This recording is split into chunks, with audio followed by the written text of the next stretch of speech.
Hello everyone, मेरा नाम है विपिन यादव। आप सबका विपिन भैया। बेसिक कॉन्सेप्ट क्लास 10 सीरीज की पहली क्लास में आप सभी का स्वागत है। आज की इस क्लास में हम सीखेंगे बैलेंसी।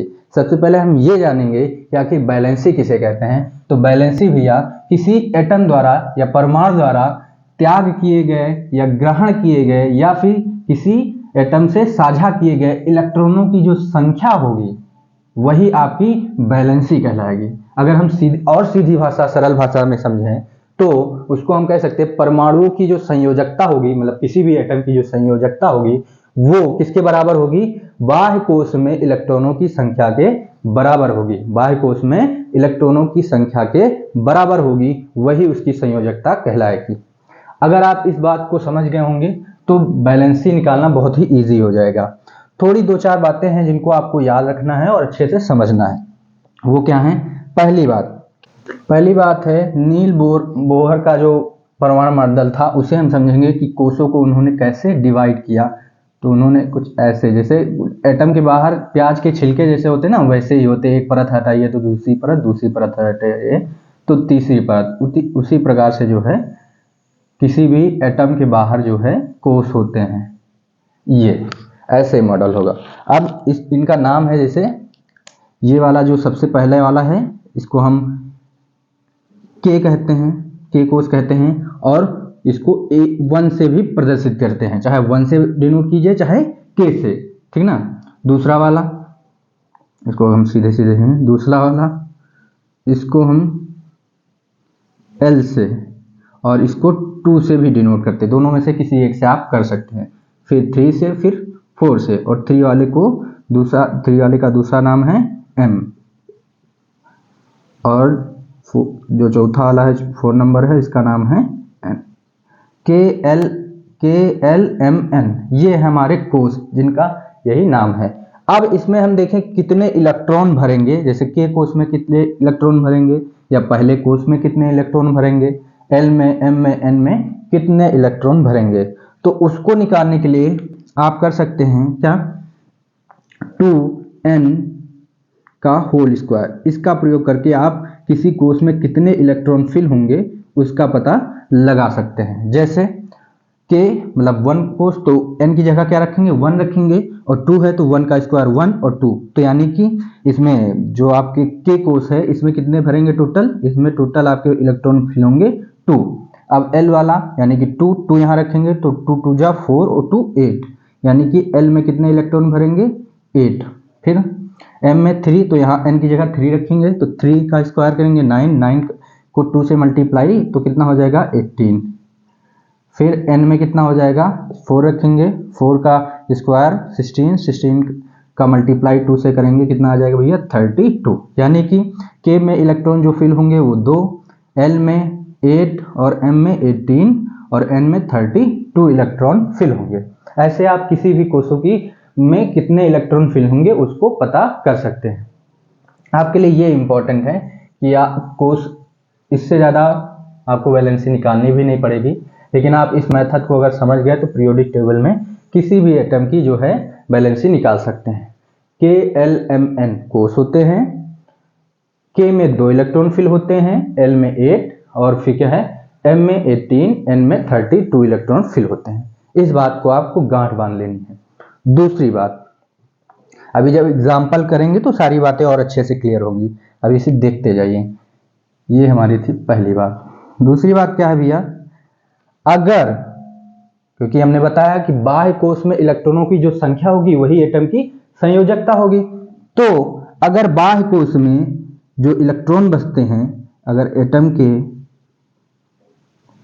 के बाह्य कोष में इलेक्ट्रॉनों की संख्या 1 2 3 4 बचती है तो वही उसकी क्या हो जाएगी, वही जो 1 2 3 4 जो बाह्य कोष में इलेक्ट्रॉन बचे हैं वही एटम की क्या हो जाएगी, बैलेंसी हो जाएगी। क्या हो जाएगी भैया, बैलेंसी हो जाएगी। यदि तीसरी कंडीशन क्या है, यदि एटम के यानी परमाणु के बाह्य कोष में इलेक्ट्रॉनों की संख्या 4 से अधिक अर्थात 5 6 और 7 आ जाते हैं तो कैसे बैलेंसी होगी? तो डायरेक्ट वही संख्या बैलेंसी नहीं होगी। तो उसके लिए क्या करना पड़ेगा? आपको 8 में से माइनस करना होगा नंबर ऑफ इलेक्ट्रॉन, तो आपकी आ जाएगी क्या? बैलेंसी। यहाँ थोड़ी सी बात आपको ध्यान रखनी है कि जैसे 5, 6, 7 यानी 4 से बड़ी संख्या आ जाती है बाह्य कोश में, तो आपको 8 में से वो संख्या माइनस कर देनी है, फिर आपकी बैलेंसी निकल के आ जाएगी। ये 2-3 बातें हैं जिसको आप ध्यान में रखेंगे तो आप किसी भी एटम की जो है बैलेंसी आसानी से निकाल सकते हैं। तो चलिए इन चीज़ों को अप्लाई करते हैं कि कैसे चीज़ें होंगी। तो अगर हम फॉर एग्जांपल पहले निकालें, अगर हम हाइड्रोजन की निकालें, किसकी निकालें भैया? हाइड्रोजन की निकालें, तो उसके लिए आपको परमाणु क्रमांक पता होना चाहिए। और भैया परमाणु क्रमांक जो होता है, किसी एटम का जो परमाणु क्रमांक होता है वो बराबर होता है एटम में इलेक्ट्रॉनों की संख्या के। एटम में इलेक्ट्रॉनों की संख्या के बराबर होता है, यानी कि जितना उसका परमाणु क्रमांक होगा उस एटम या उस परमाणु में उतने ही इलेक्ट्रॉन होंगे। तो यानी कि हाइड्रोजन में कितना परमाणु क्रमांक है? 1 है, यानी कि उतने ही इसमें इलेक्ट्रॉन हैं। अब इसकी निकालनी है हमको संयोजकता, तो हम यही बनाएंगे, कोष देखेंगे कि H के पास कितने कोष हैं। तो अगर बनाए तो ये हो जाएगा नाभिक, ये पहला कोष K, पहला कोष कौन सा भैया? K नंबर है। और K में कितने इलेक्ट्रॉन भरे जा सकते हैं? आप सभी जानते हैं कितने? 2 इलेक्ट्रॉन फिल किए जा सकते हैं। और इस हाइड्रोजन के पास है कितना? 1 ही है, तो 1 तो इसमें फिल हो जाएगा। अब बताइए क्या K कोष हमारा पूरा फिल हो चुका है? बिल्कुल नहीं, क्योंकि इसको चाहिए थे 2, लेकिन है यहाँ पर 1 ही। यानी कि K कोष को पूरा करने के लिए हमको 1 इलेक्ट्रॉन चाहिए। कितना चाहिए? 1 इलेक्ट्रॉन चाहिए। तो जो चाहिए होता है, मतलब जितना किसी कोष को पूरा करने के लिए जितने इलेक्ट्रॉन चाहिए होते हैं वही उसकी बैलेंसी होती है। ऐसे समझ सकते हैं? नहीं, हमने पहले ही बताया बाह्य कोश में इलेक्ट्रॉनों की संख्या। तो बाह्य कोश में यानी एक ही कोश है, यानी कि हाइड्रोजन का सबसे बाहरी कोश यही होगा, तो 1 फिल है ना, तो वही इसकी क्या हो जाएगी? बैलेंसी हो जाएगी। यानी हाइड्रोजन की बैलेंसी कितनी हो जाएगी भैया? 1। हाइड्रोजन की बैलेंसी कितनी हो जाएगी? 1। अब दूसरा उदाहरण अगर ले तो फिर कार्बन का ले लेते हैं। तो कार्बन का परमाणु क्रमांक 6 होता है। अगर इसकी बैलेंसी हमको निकालनी है तो क्या करेंगे? नाभिक बनाएंगे, 1 कोष 2 कोष। तो ये वाला कौन सा कोष है हमारा? K है, और ये KL है। K में कितने? 2 भरे जा सकते हैं, L में कितने? 8 भरे जा सकते हैं। तो भरिए, तो K में कितने भरे? 2 भरे जा सकते हैं। टोटल हमारे पास इलेक्ट्रॉन कितने हैं? 6 हैं। टोटल इलेक्ट्रॉन कितने हैं भैया? हमारे पास 6 हैं। तो K में कितने? 2, तो 2 फिल कीजिए। अब बचे कितने? 2 निकल गए 6 में से, तो कितने बचे? 4 बचे। तो 4 अगली कोष में जो है छलांग लगा जाएंगे। L में 8 भरे जा सकते हैं, लेकिन 4 हैं तो वो भर देंगे हम। तो 4 मैंने भर दिया। अब बाह्य कोष इसका कौन सा हुआ? कार्बन का बाह्य कोष कौन सा है? L नंबर है। बाह्य कोष कौन सा है? L नंबर है। उसमें कितने इलेक्ट्रॉन फिल किए हमने? 4। कितने इलेक्ट्रॉन भैया फिल किए? 4। तो देखिए 1 2 3 4, जब 4 इलेक्ट्रॉन तक बाह्य कोष में होते हैं तो वही डायरेक्ट उसकी बैलेंसी हो जाती है। यानी कि जो कार्बन की बैलेंसी होगी वो कितनी होगी हमारे पास? 4। कितनी बैलेंसी होगी? 4। अगर दूसरा एग्जांपल लें तो क्या हो जाएगा हमारे पास? जैसे दूसरा एग्जांपल लें तो नियॉन क्या है भैया? नियॉन कितना है? परमाणु क्रमांक कितना होता है इसका? 10। कितना होता है? 10। यानी कि हमारे पास नियॉन के पास कितने इलेक्ट्रॉन हैं? 10 इलेक्ट्रॉन हैं। अब इसकी बैलेंसी निकालनी है तो वही करेंगे, हम सेल बनाएंगे और सेल में जो है इलेक्ट्रॉन्स को फिल करेंगे। तो देखिए इसमें कितने इलेक्ट्रॉन हैं? 10 हैं। पहला वाला कोष कौन सा होता है? ऐसे प्रैक्टिस करते जाएंगे, आपको याद हो जाएगा कि कोष कौन सा है, कितने होते हैं।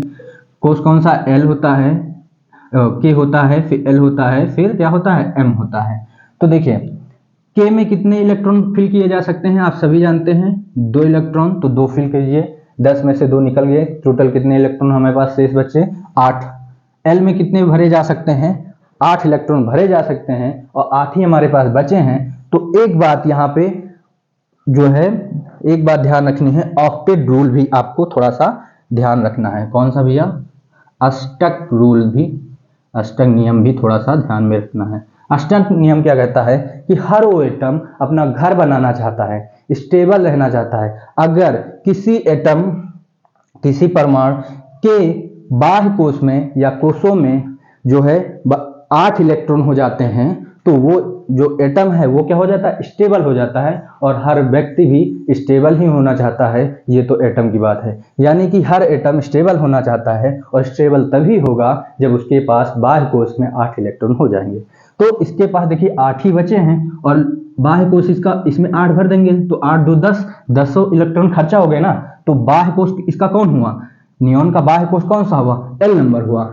एम में आया नहीं तो एम हट जाएगा।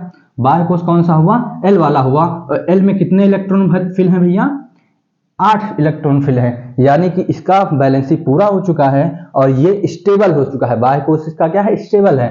तो नियॉन भी स्टेबल हो चुका है और जो एटम स्टेबल हो जाता है वो किसी से क्रिया नहीं करता है, इसीलिए इसे अक्रिय गैस भी कहते हैं। यानी कि इसकी जो बैलेंसी होगी वो क्या हो जाएगी, 0 हो जाएगी। यानी कि इसकी जो बैलेंसी, नियॉन की जो हमारी बैलेंसी आ जाएगी वो कितनी आ जाएगी, 0 आ जाएगी। जब भी बाह्य कोश में 8 इलेक्ट्रॉन आपको दिखें तो उसकी बैलेंसी हमेशा ही 0 होती है। ठीक। अब अगर दूसरा उदाहरण लें हम, सोडियम 11, इसका परमाणु क्रमांक कितना होता है भैया, 11 होता है।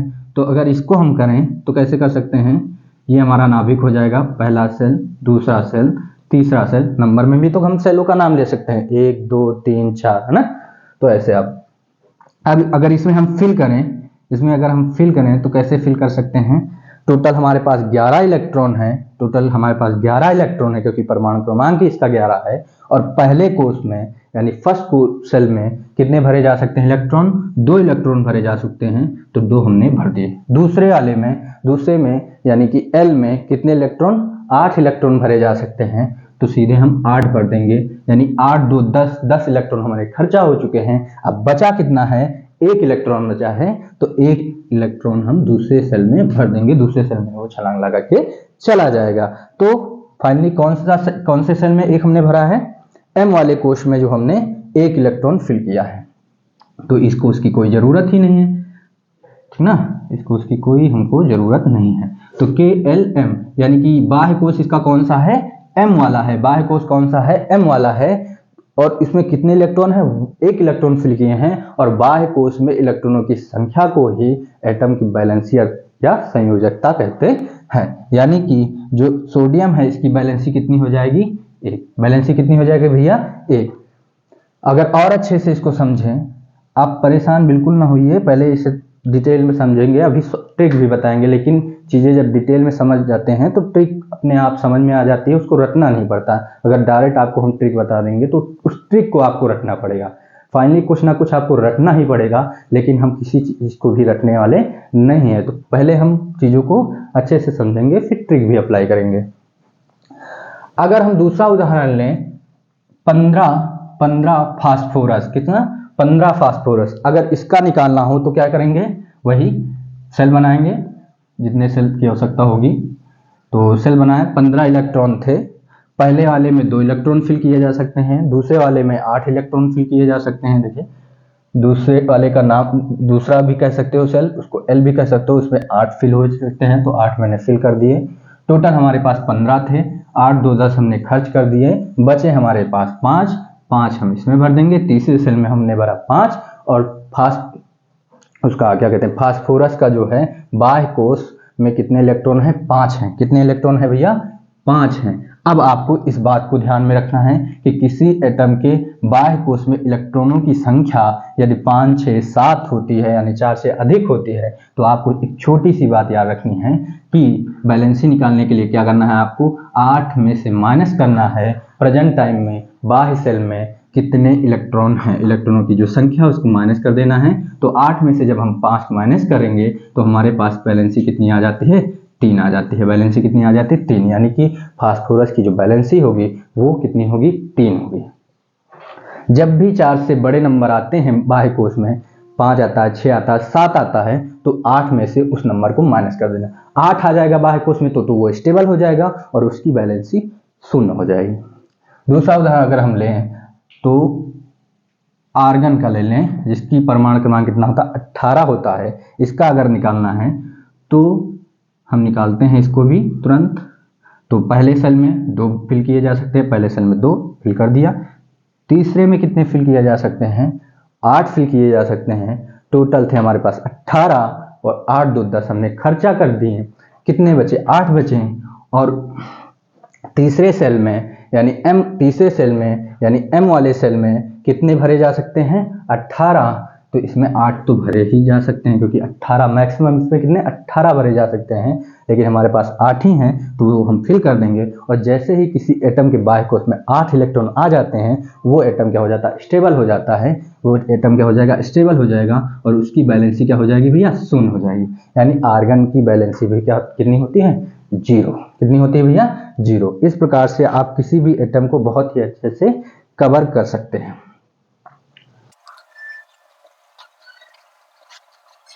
अभी तक जो हमने उदाहरण किए हैं वो थोड़ा इजी थे। अब जो उदाहरण करने वाले हैं उसमें आपको थोड़ी सी बात थोड़ा ज़्यादा ध्यान देनी है। अगर आपने इस बात को समझ लिया तो आप किसी पूरी पीरियोडिक टेबल में किसी भी एटम की बैलेंसी चुटकियों में निकालेंगे। बस वो बात थोड़ी सी समझ लीजिए कि कैसे होना। जैसे हम पोटेशियम का निकालें तो पोटेशियम का कितना होता है? 19 होता है। तो 19 इलेक्ट्रॉन हमारे पास हैं, तो फिल करना स्टार्ट करते हैं। तो पहले सेल में कितने? 2 इलेक्ट्रॉन फिल हो सकते हैं, सभी जानते हैं। दूसरे में कितने हो सकते हैं? 8 हो सकते हैं, तो 8 कर देते हैं।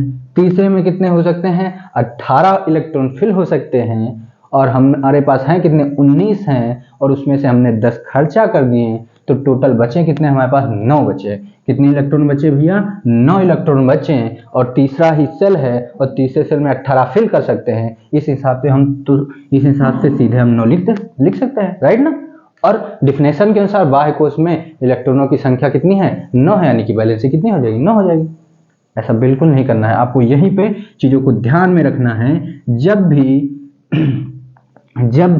जैसे इन्हीं दोनों केस में ध्यान रखना है, जब भी 18 या 32, जब भी 18 व 32 वाला सेल आए और वही लास्ट सेल हो, तो उसमें आपको जैसे यहाँ 9 भरते तो यही लास्ट सेल था ना, तो यहाँ पे आपको ध्यान रखना है। आपको क्या ध्यान रखना है? यहीं पर जो एटम है उसको याद आ जाता है ऑक्टेट रूल, यानी कि अष्टक नियम। अष्टक नियम क्या कहता है? कि हर एटम 8 इलेक्ट्रॉन पूरा करना चाहता है। तो ये जो पोटेशियम साहब हैं ये कहते हैं कि अब मुझे चांस मिला है, मेरे पास 9 इलेक्ट्रॉन हैं, अगर मैं इस सेल में तीसरे सेल में 8 ही इलेक्ट्रॉन एक्सेप्ट करता हूं तो मेरा जो सेल है, ये वाला सेल है, तीसरा सेल है, वो पूर्ण हो जाएगा।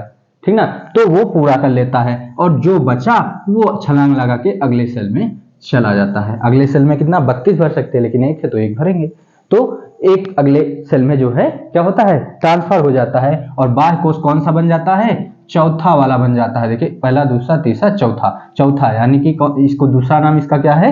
एन वाला जो कोश है वही बाह्य कोश हो जाता है। और इसमें कितने इलेक्ट्रॉन फिल है भैया? 1 इलेक्ट्रॉन फिल है, यानी कि पोटेशियम की बैलेंसी कितनी हो जाएगी भैया? 1 हो जाएगी। ये आपको ध्यान रखना है। अगर फॉर एग्जाम्पल हम दूसरा एग्जाम्पल लें तो चीजें और अच्छे से क्लियर हो जाएंगी। तो कैल्शियम कैसे? कैल्शियम कितना है? परमाणु क्रमांक 20 होता है, तो इसका हम निकालते हैं। तो ये हो जाएगा हमारा नाभिक, फिर ये सेल और ये आया सेल, ठीक ना। अब इसमें हम भरते हैं फटाफट।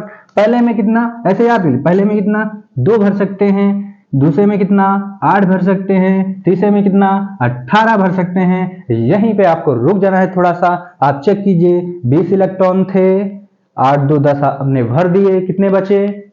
10 भर दिए, कितने बचे? 10 बचे। तो क्या इसमें 10 हम भर दें?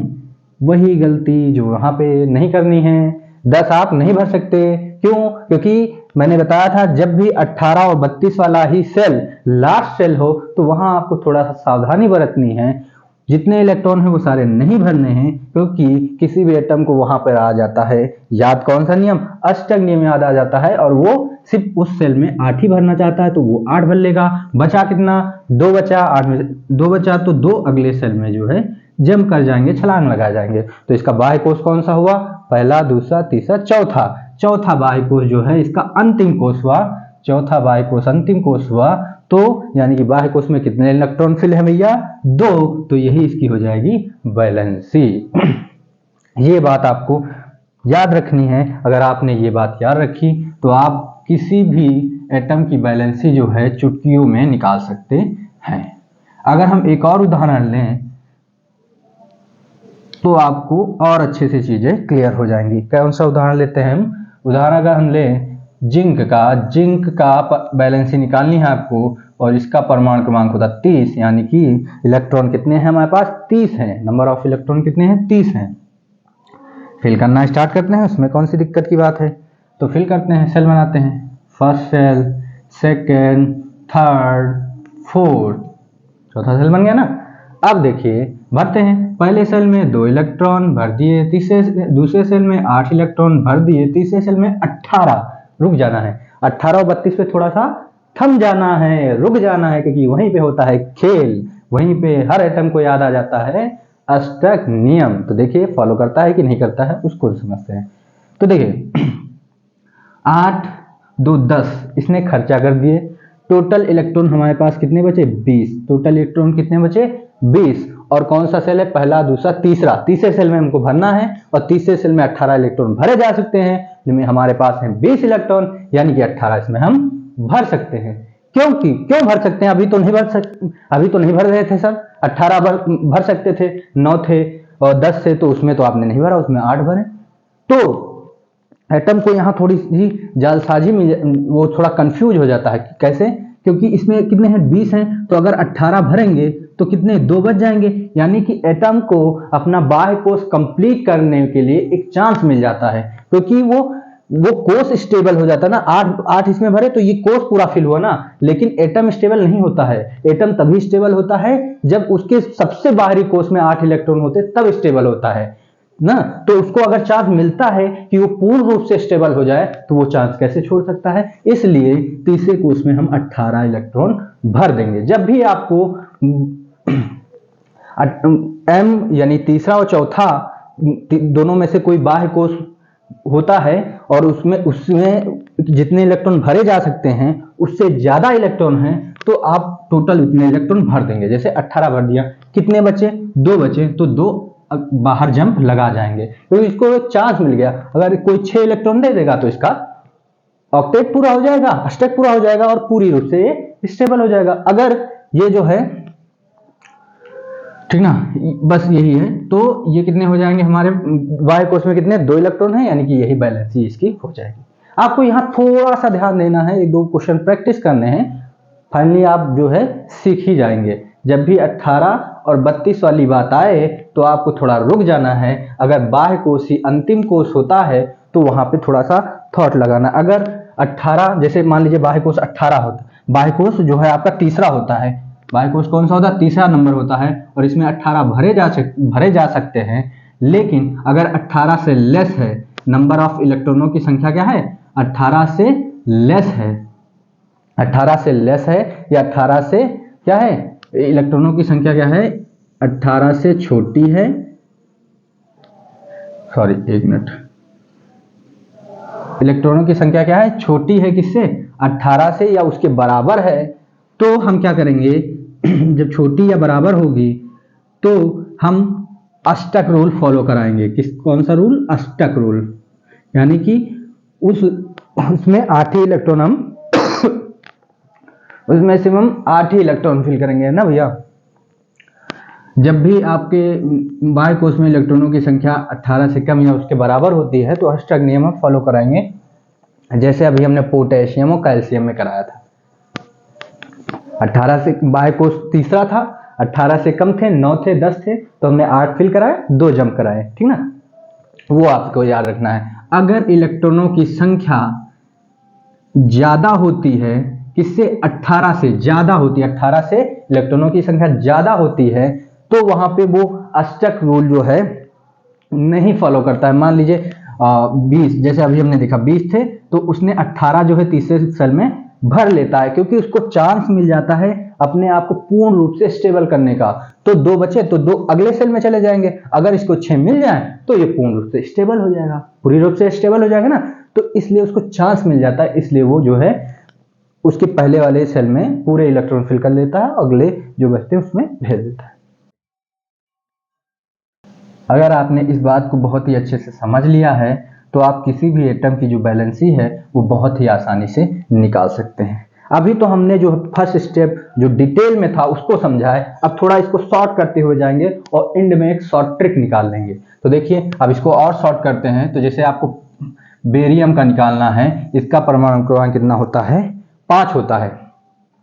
तो अब कैसे हम निकालेंगे कि फर्स्ट सेल, सेकेंड और थर्ड और फोर्थ ऐसे होता है ना सेल है, और इनका दूसरा नाम भी होता है। तो हम इन नंबरों से सेल को याद रखेंगे, पहला, दूसरा, तीसरा, चौथा सेल। ठीक, अब इसमें फिल करते हैं। इसका निकालना है ना आपको, बेरियम का निकालना है, तो निकालते हैं।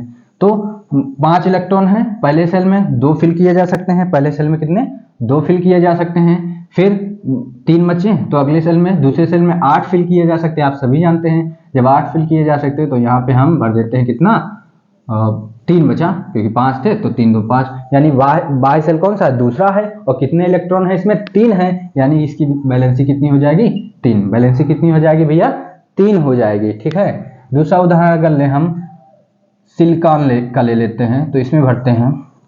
तो देखिए पहले सेल में 2 फिल किए जा सकते हैं, तो हमने 2 फिल कर दिए। दूसरे सेल में 8, तो 8 फिल कर दिए। 8 फिल कर दिए तो 8 2 10, वो बचे टोटल 14 थे, यानी 4 बचे। और तीसरे सेल में कितने फिल किए जा सकते हैं, आप सभी जानते हैं 18 इलेक्ट्रॉन फिल किए जा सकते हैं। बचे हैं हमारे पास 4, तो 4 हम फिल कर देंगे और यही इसकी हो जाएगी क्या, यही इसकी क्या हो जाएगी भैया, बैलेंसी हो जाएगी। ठीक ना भैया। दूसरा उदाहरण अगर हम लेते हैं 12 मैग्नीशियम, यानी मैग्नीशियम का परमाणु क्रमांक कितना होता है, 12 फिल कीजिए आग बंद करके तुरंत फटाफट।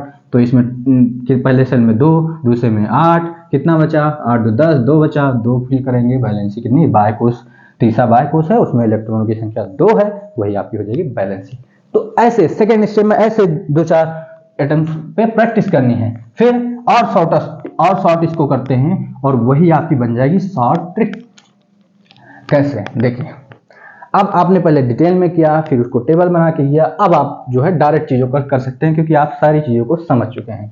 जैसे आपको अगर निकालना है सल्फर, इसका परमाणु क्रमांक 16 होता है, तो आप डायरेक्ट अब करते जाइए, कुछ ना करिए। आपको पहले में कितने इलेक्ट्रॉन फिल किया जा सकते हैं, 2, दूसरे में 8, तीसरे में 18, चौथे में 32, ये आपको याद ही है, तो आप करते जाइए। मन में मान लीजिए पहला सेल भरने जा रहे हैं हम, तो इसमें भर दिए 2, दूसरा सेल भरने जा रहे हैं, इसमें भर दिए 8। अब 8 2 10, बचे कितने, 16 थे, 10 भर दिए, 10 खर्चा हो गया, बचे 6, और तीसरे सेल में 18 भर सकते हैं, तो इसमें 6 हम भर सकते हैं। ठीक ना, तो हमने 6 भर दिया। और जब भी 4 से बड़े नंबर आ जाते हैं बाह्य कोश में, तो उसको हम निकालने के लिए क्या करते हैं, एक बात 8 में से माइनस कर देते हैं प्रेजेंट जो इलेक्ट्रॉनों की संख्या होती है उसको, तो हमारा निकल जाता है बैलेंसी, यानी सल्फर की बैलेंसी 2 आएगी। फिर अगर हम निकालें ऑक्सीजन की, निकालें, इसका परमाणु क्रमांक 8 होता है। पहले सेल में भरते हैं 2, दूसरे सेल में भरते हैं 8, तो और यहाँ पे 8 ही थे, 2 खर्चा हो गया, 6 बचे, तो 6 भर देंगे। और क्या है, 4 से बड़ी संख्या आ गई बाह्य कोश में, सब लास्ट में 4 से बड़ी संख्या है, तो क्या करेंगे, 8 - 6 यानी कि 2, यानी बैलेंसी कितनी आ गई, 2 आ गई। अगर दूसरा निकालें 25 मैग्नीज, तो इसको कैसे निकालेंगे, यानी इसका परमाणु क्रमांक 25 होता है। तो पहले में कितने भर सकते हैं, पहले में हम 2 भर सकते हैं, दूसरे में 8 भर सकते हैं, तीसरे में 18 भर सकते हैं, और यहीं रुक जाना है। आपको क्या चेक करना है, 8 2 10 खर्चा कर दिए, बचे कितने, 15 बचे, कितने बचे, 15। 18 से कम इलेक्ट्रॉन, तो क्या करेगा, जो एटम है हमारा वो क्या करेगा, अपने सेल को पहले पूरा करेगा, तो 8 ही फिल करेगा। और 15 थे, 8 फिल कर दिए, तो कितने बचे हमारे पास, 8 7 15, यानी कि 7 बचे। तो इसमें 7 हम भर देंगे, 8 7 15, 7 बचे। और बाह्य कोश में कितने इलेक्ट्रॉन है, 7 हैं, यानी कि 4 से बड़े हैं, तो 8 - 7 करेंगे और आ जाएगा 1, यही हो जाएगी बैलेंसी। तो यही आपकी हो जाएगी शॉर्ट ट्रिक, यही हो जाएगी आपकी जो है शॉर्ट ट्रिक। अब आपको ये जो आपकी शॉर्ट ट्रिक है इसको रखना नहीं पड़ेगा, क्योंकि आपने चीजों को स्टेप बाय स्टेप सीखा है, समझा है और प्रैक्टिस की है। तो आप ये चुटकियों में एटम्स निकालेंगे। आपको सिर्फ ये याद रखना है, ये चीज याद रखनी है, सेल में कितने इलेक्ट्रॉन फिल किए जा सकते हैं, और ये दोनों आपको बातें याद रखनी है। और 18 और 32 पे थोड़ा सा फोकस कर देना है, बस आप किसी भी पूरी पीरियोडिक टेबल में किसी भी एटम की बैलेंसी चुटकियों में निकाल सकते हैं। आज की क्लास यहीं पे समाप्त करते हैं। कल फिर मिलेंगे बेसिक कॉन्सेप्ट क्लास की सेकंड क्लास लेके आएंगे, उसमें हम सीखेंगे इंपॉर्टेंट एलिमेंट और उसकी बैलेंसी। वहाँ पे बैलेंसी मैं डायरेक्ट बता दूंगा क्योंकि हमने यहाँ पे बैलेंसी निकालना जो है डिटेल में समझ लिया है, तो वहाँ हम टाइम वेस्ट नहीं करेंगे। इस पर आप प्रैक्टिस कीजिए और वहाँ हम जो है इंपॉर्टेंट एलिमेंट और उसकी बैलेंसी डायरेक्ट आपको बताएंगे। इंपॉर्टेंट एलिमेंट इसलिए बताएंगे क्योंकि इतने ढेर सारे एलिमेंट हैं, सारे तो हम याद नहीं कर सकते, लेकिन एटलीस्ट वो एटम आपको जरूर याद होने चाहिए जो आपके हाई स्कूल में काम आने वाले हैं। फिर धीरे धीरे हम चीज़ों को करते रहेंगे। फिर मिलते हैं कल 6:30 7 के बीच में बेसिक कॉन्सेप्ट क्लास की सेकेंड क्लास के साथ।